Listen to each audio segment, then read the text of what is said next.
Good afternoon, everyone. This is Dr. Fred Johnson. I'm the founder of InitiativeOne, and we are here today for another podcast talking about world-class leadership. And I'm going to be introducing in just a moment my dear friend and a colleague whom I have immense respect for. I want to introduce to all of you Dr. Jeff Fleig, who is the superintendent of the Fond du Lac, Wisconsin School District. Jeff has a powerful, powerful story, and there will be a lot of folks in education and school superintendents especially who will want to hear this powerful story. It's a story of hope. It's a story of even those organizations that have been in a pattern of status quo for a long time, and it's going to require a lot of determination. Those districts, and you're going to see today, can make amazing progress. And so, Jeff, I want to welcome you. Thank you for joining us on the InitiativeOne podcast. Thank you, Fred. It's a pleasure to be here. So, Jeff, let's get right into it. We deal with 23 professional fields, from professional football to manufacturing to retail. But one of the areas that our organization has really made a major investment in fact, we've started our own education division, and we're working with school districts from 50,000 students all the way down to small districts of 600 students.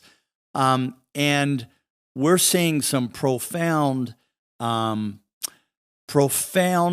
stories of dramatic positive change. And I don't think any of them are beyond what yours has been in terms of kind of the dramatic changes that Fond du Lac School District has seen under your leadership and under your staff's leadership and teachers that have come together. So talk to us a little bit about your story and what you got into. Just talk to us. Absolutely. So I'm in my 30th year right now in education, Fred. And this is my sixth school district I've worked in over the course of my 30 years. I'm in the middle of my third year as a school superintendent. I came to Fond du Lac after serving as a high school principal for years. And the board, I interviewed, and the board took a chance on me. And I did not have district office experience. And one of the things that they really liked about me was my focus on student achievement and my willingness to make change, as I was demonstrated as a principal. So that's my strength. And I came in and we started making change. And it's not been easy. It's been exciting. We're starting to see some great outcomes over the past 2.5 years. And that's what really drives me to come to work each day. It gives me purpose to know that the organization is changing. And I think in education, there are really two things. We talk a lot about teaching and learning on this side. We don't spend enough time on culture, and they are ands, they are not ors, to improve the organization. And they need to work hand in hand. And that was one thing I learned very, very quickly as a superintendent. Teaching and learning, that's the most important thing we do, and we got to work on culture. They are ands. They have to be woven together as a part of how we work. So Jeff, as you started, we've talked with many districts that even though every district talks about that it's all about the kids, in reality, what we have seen in many districts, it's really not all about the kids. We've seen much more drama and much more emphasis upon pleasing all the adults as opposed to equipping kids. Would that be an accurate statement in your experience? Absolutely. And I want to share a quote with you that I had thoughtful leader shared with me the other day. I was talking to this individual who went through our process last summer it was a teacher who went through our process. And I said, what has been the most impactful leadership move I have made over the last 2.5 years? And here's what that person said: holding staff to high expectations. You made us take a look in the mirror, and either we had to make a commitment to change the organization to focus solely on what's best for kids. And and this person popped it off like that. I'm going, holy buckets. I mean, that was so powerful and impactful to me as a leader to know that this person has seen that. And I'm just so proud of the work they're doing in our organization right now. And it was someone who was not really, this individual was teaching and just kind of doing their job. And now they're making an impact with others across the organization from the role as a teacher. So talk to us about, everyone would say we're asked all the time, well, show us that there are tangible ways to measure when leadership begins to excel and leadership teams come together and cultures begin to really develop. And it's touchy-feely and you really can't measure it. Would you agree with that?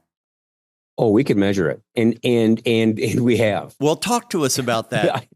So we do an employee engagement survey we've been doing every year since I arrived, and I just want to share there are a couple things in a high trust organization, which we are working towards every day. High trust that includes transparency and accountability.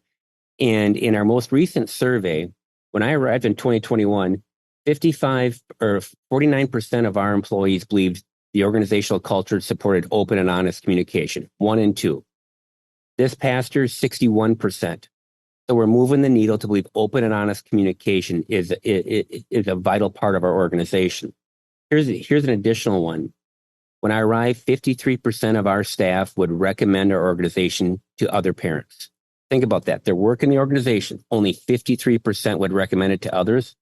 Now we're at 70% in 2 years would recommend this organization to other parents. Wow. Our own staff. So you know what, Jeff? What you just said is it's kind of wild. What you were saying is half the folks that were working with kids didn't believe in the organization that was working with kids. What Correct. happens? What does it look like when you have an organization that the teammates within the organization do not believe in the work of the organization or the direction of the organization? Well, you're living in a land of drama, and as you know, the definition of drama is when a 2-person problem becomes a 5-person problem, or it's a result of poorly handled conflict.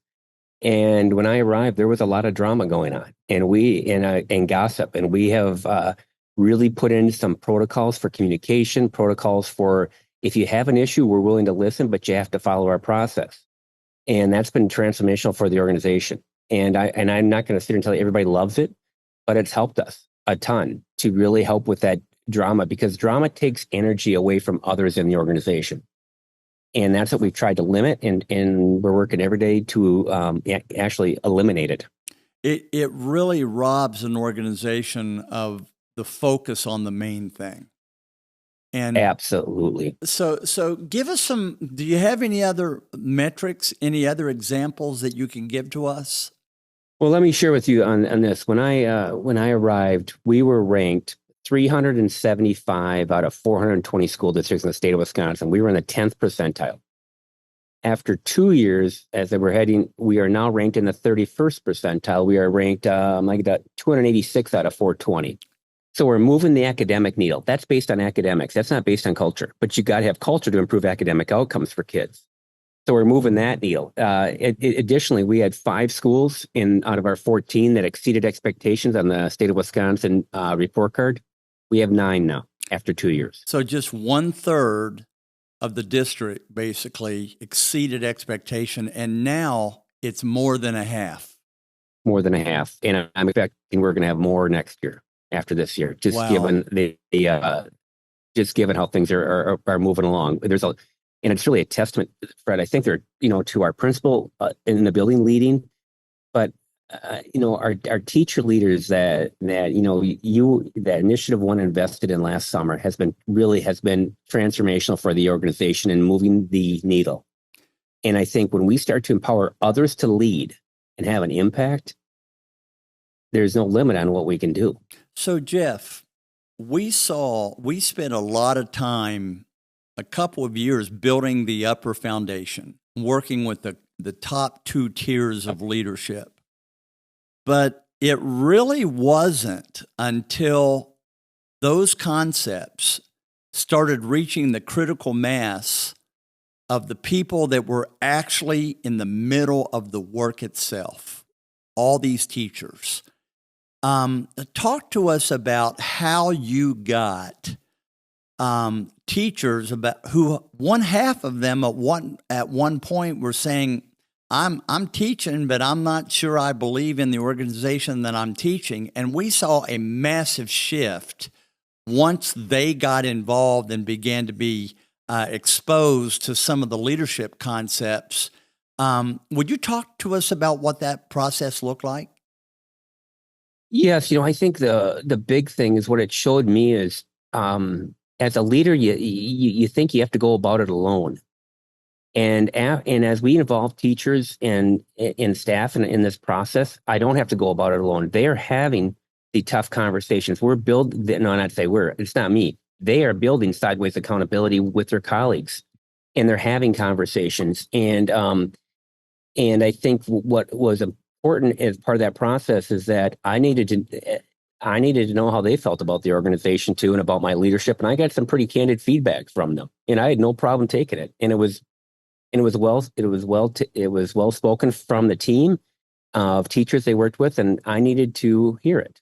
And I think that's what's been really transformational for the organization. And that's what makes our organization run. It's really our teachers, and that's why it's been a fun journey to invest in them, just to see what they could do to turn the organization around. And I think that's probably been the thing I've learned the most, is I've kind of moved from leading change, or I don't say leading change, managing change, to maybe leading to now leading for impact, trying to impact others in the organization. Because as you're managing change, you're not spending time with the people who can have the most impact. And that's been my shift this year I've tried to work on the most. One of the things, Jeff, that I love about your example is you're one of the most vulnerable leaders that I've ever worked with. And I'll never forget last summer, you standing up in front of all these 50 influential teachers. And you stood up in front of them and said, you all, I can't do this by myself. And you began to talk about some of the mistakes that you think that you've made and areas of improvement that you realize that you have to make.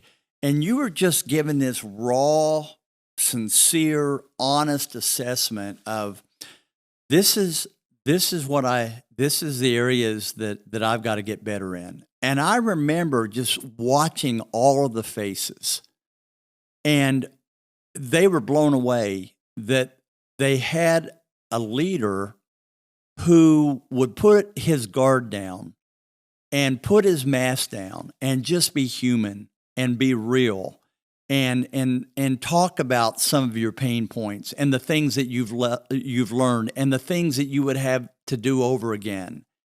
And I saw an entire group, their trust began, you could see it right there in the room. They began to move towards you. They had such respect for the human side of your leadership. Was it always like that with you, Jeff, in terms of your leadership approach?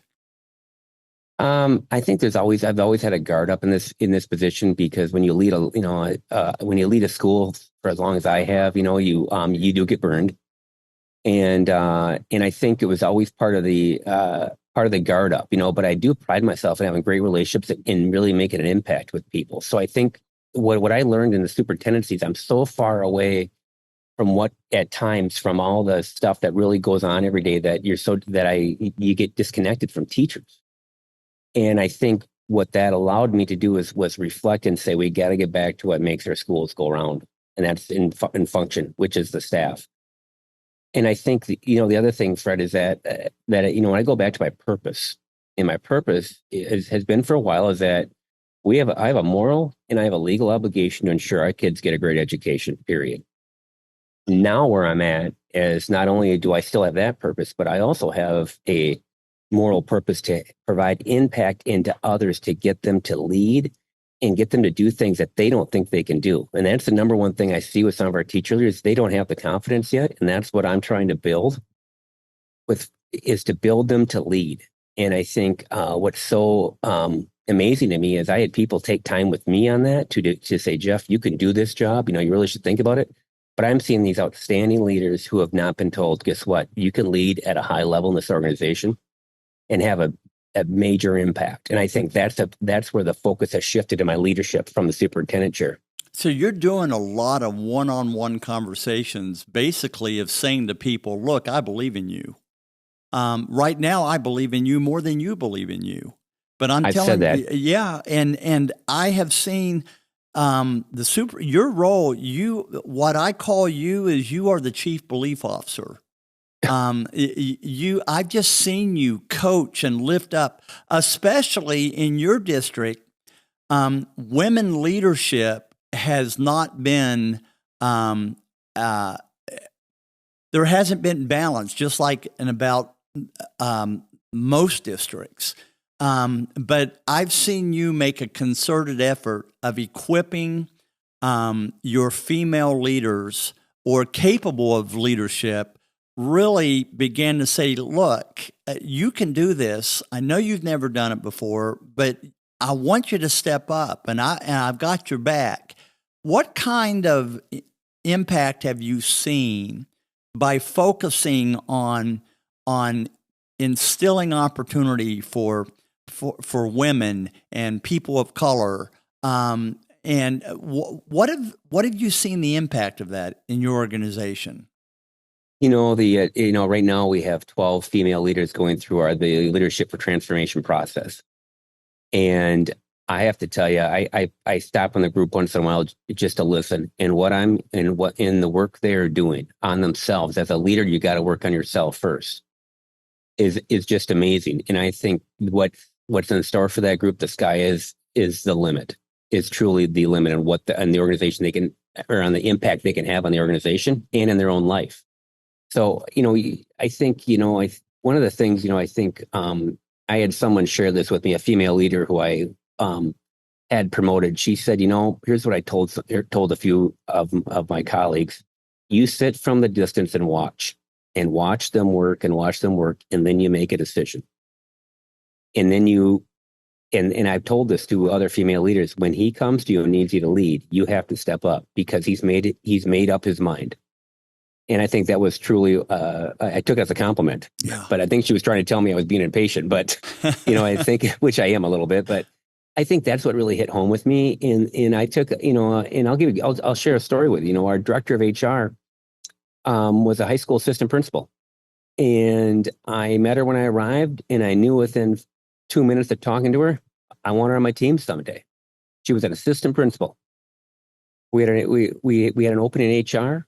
And I went to her and I said, you have 24 hours to think about it, but I want you to come over and work be the director of HR. Skip the principalship, skip the directorship, or, skip another district office job and go right into the director, which is probably the second most important job in the district. And I gave her 16 hours to think about it because she likes to let me know that. I didn't give her 24. And I said, I want an answer tomorrow. And she gave me one, and it's been a move like that. So I really observe and watch and listen, and then we just go for it. And I think that's it's kind of a little scary to female leaders too, because, as a male person in this role saying this stuff, I think they're, they aren't used to that. And also they aren't, and we have to have balance on our team, and we don't have it right now, but we're trying to build it. You know what I mean? We're trying to build it to have an impact on the organization. That whole diversity of thought, different perspectives, so forth. Absolutely. What would you say along this transformational journey that has led to these amazing outcomes? And you've just named about 2 or 3, but I mean, there's like 20 something major improvements that we saw. What was the hardest part? What has been the hardest part in getting that momentum going seeing change happening and sustaining that direction. What's the hardest thing that you would say to another leader watching this? You know, the hardest thing is believing in yourself and knowing that what you're doing is the right thing, even though you may not be seeing the results, and really celebrate the small wins along the way. But I think that was probably been the hardest thing, is that you're going to have resistance. When you make change, you're going to have resistance, and it's going to be, and it's not going to be fun. And you just have to, but when you have a purpose, and the purpose of our organization right now is we are changing outcomes for kids, period. Everybody knows it. That's what we do. And when you have a purpose and you stay true to that purpose, you are gonna set conditions to accelerate change. And that's what we're still setting conditions to accelerate change. We aren't changing, we're changing, but we're not to where I would like us to be. And but that's probably been the toughest thing, is understanding that you're going to have resistance and then weathering it. And I think the important thing, when you look at the superintendency, Fred, I have a great school board. And they've been supportive of change, accountability, improving outcomes for kids. And not every superintendent is blessed with that. I am. And I am. And I mean, some of the stories that you've told me about the support that they've given you is so important. But you know what? You've earned that. And I think that you just said something that really struck me. Here's someone who has a PhD in education, strong leader, has a very confident presence. But you're like all of us, that in the middle of the journey, we're all filled with doubt. We're all filled with, am I doing the right thing? And you've just said two very important things that is a part of executive thinking. And number one, you're always working on your self-talk. You're always working on constructive self-talk. I can do this. It's worth it. If I wasn't getting resistance, it means I'm not doing anything worth resisting. And I also see that you're constantly affirming your purpose. It's worth going through this because of this purpose. And you're keeping that out in forefront. That sounds so simple, but yet it's not simple, and it is a profound impact. So that whole sense of keeping purpose in front of you in the midst of adversity, have you found that to be just somewhat important or absolutely essential? Absolutely essential. And I write down 3 things every morning in my journal. Number 1, changing outcomes. 2, impact. And 3, be positive. And those are words I live by.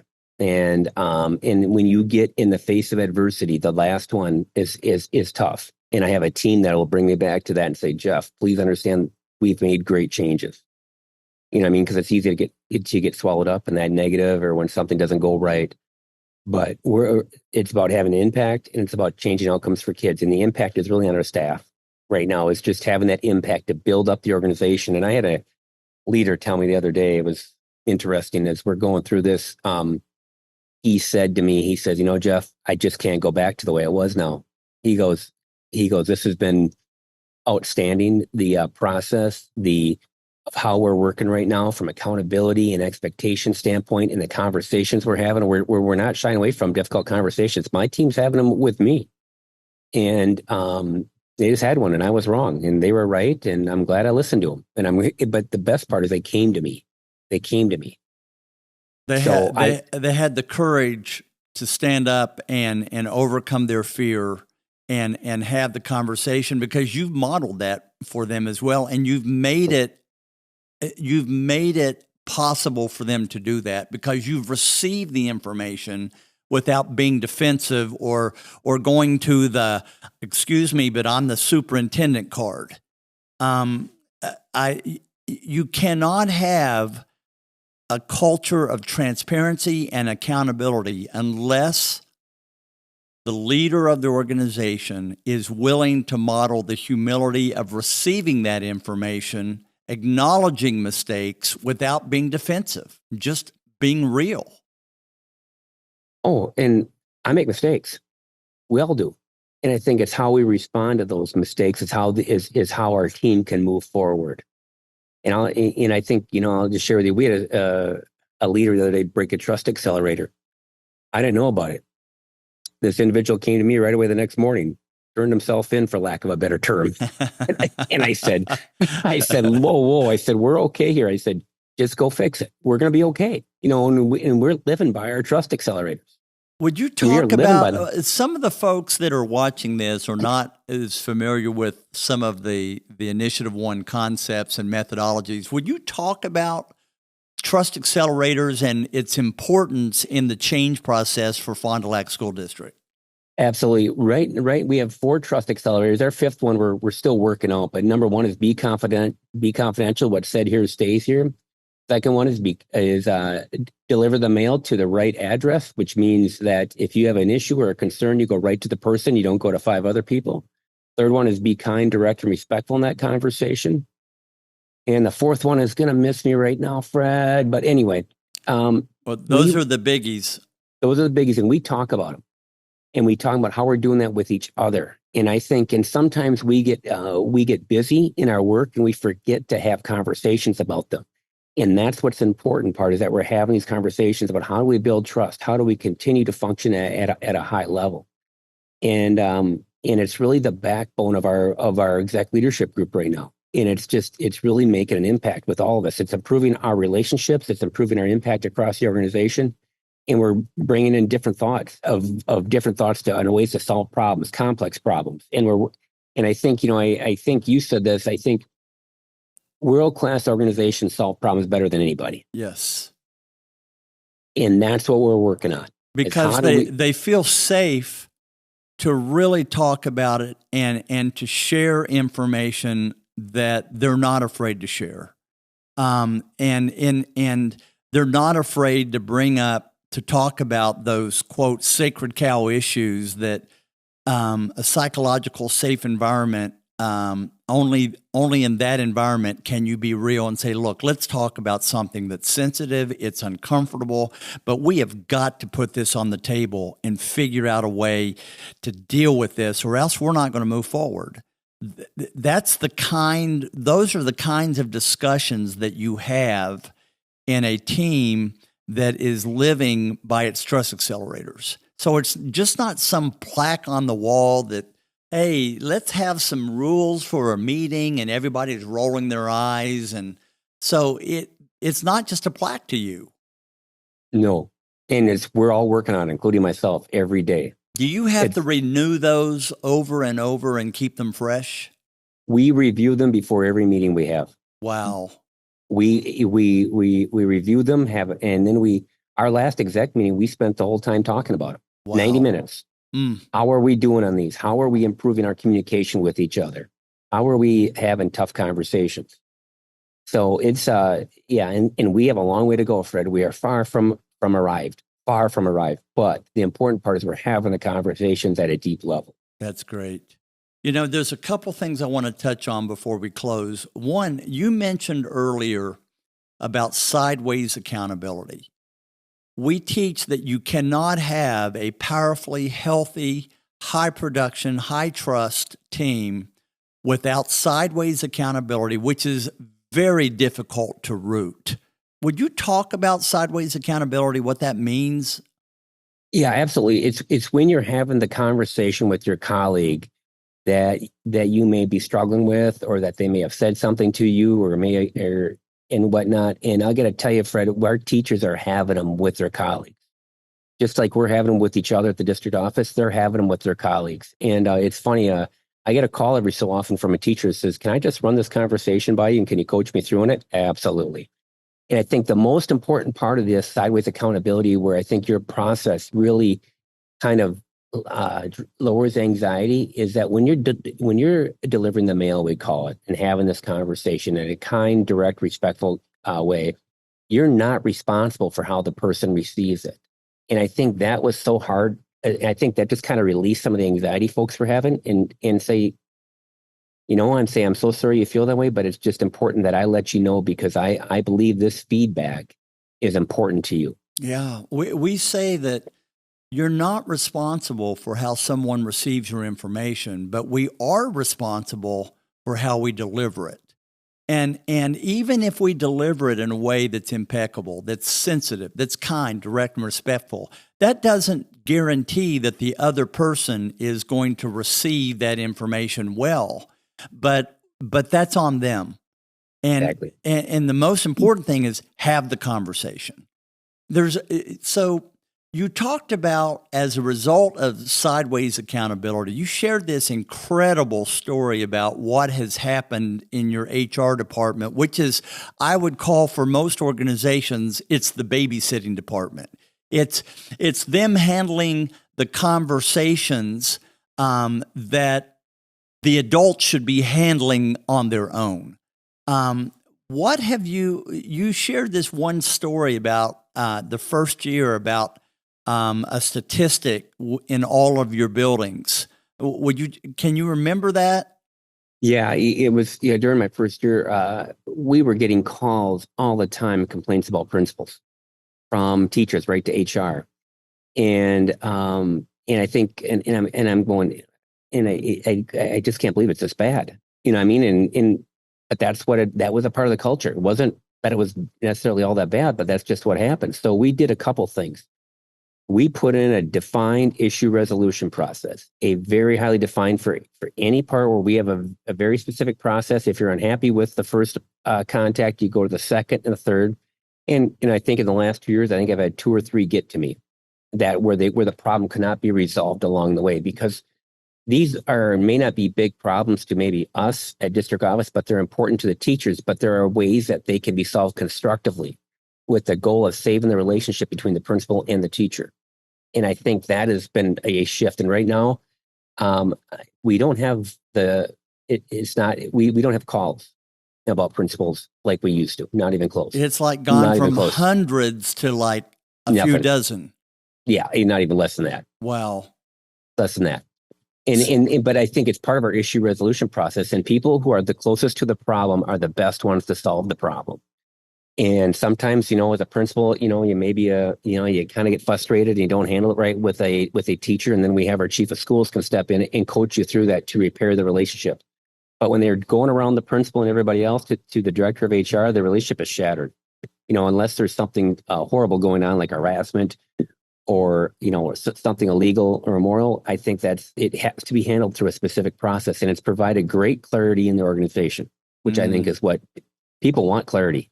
So when people are solving their own issues at a crumb level before it turns into Thanksgiving dinner because they've let it fester and they've talked to 50 other people about it, except to the one person that they should be talking about it, all that stuff creates drama. And Absolutely. You've created an adult environment where people are expected to have adult conversations with each other and solve their issues, so that it allows your team to stay at a strategic level instead of handling all the little conflicts that are way down in the weeds. Would that be a fair statement? Absolutely. And we're still evolving and getting better, but it's improved, which is all I can ask for. That's great. Well, Jeff, I want to say thank you. I'm so encouraged. We brag about you all the time and the amazing work that your leadership team, that all the teachers and the staff and the support of the board, how it has made it possible. You are an example that change, sustained change, deep change is possible if you've got the right tools and you've got the determination to do the work. And thank you for being such a great model and an example of encouragement for all of us. Appreciate the kind words, Fred. It is a pleasure, and I'm looking forward to the journey ahead. So thank you again. Thank you, buddy. And congratulations back to your board and all of your staff. Please convey that on our behalf. I want to say to all of our listeners, thank you. There's a lot of meat in this discussion that you can apply directly to your organization, no matter what profession that you're in.